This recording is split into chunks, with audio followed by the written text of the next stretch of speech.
ఎగ్జిబిషన్లో ఒక వ్యక్తికి 50 రూపాయలు ఎంట్రీ ఫీజు, కానీ బయట ఒక చిన్న బైక్ పెట్టాలంటే 60 రూపీస్. అదేవిధంగా ఒక కారు పెట్టాలంటే 150 రూపాయలు.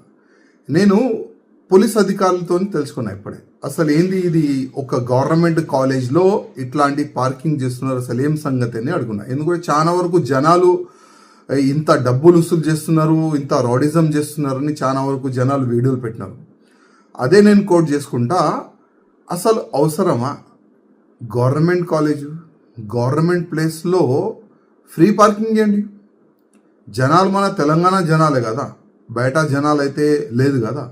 కానీ ఎగ్జిబిషన్కి ఫ్యామిలీ సహా వచ్చే వాళ్ళకి ఒక కార్ పార్కింగ్ పెట్టాలంటే 150 రూపాయలు ఇవ్వాలి, ఒక బైక్ పెట్టాలంటే 60 రూపీస్ పెట్టాలి. అసలు ఇది టెండర్ అయిందా? ఒకవేళ టెండర్ జరిగితే అసలు మాకు నాలెడ్జ్ పెట్టారా, మాకు నాలెడ్జ్లో పెట్టారా?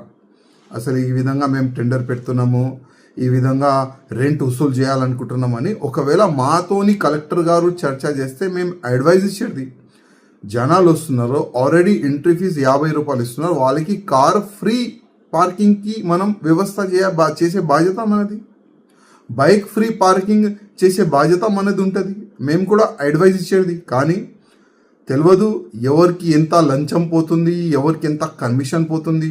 కానీ కార్ కూడా డబ్బులు వసూలు చేస్తున్నారు, బైక్ కూడా డబ్బులు వసూలు చేస్తున్నారు, లోపల షాపులకి డబ్బులు ఎక్కువ వసూలు చేస్తున్నారు. మొత్తం లోపల బయట అన్ని స్కామ్ జరుగుతుంది. ఈ విధంగా ఎగ్జిబిషన్ అయితే జరుగుతుంది.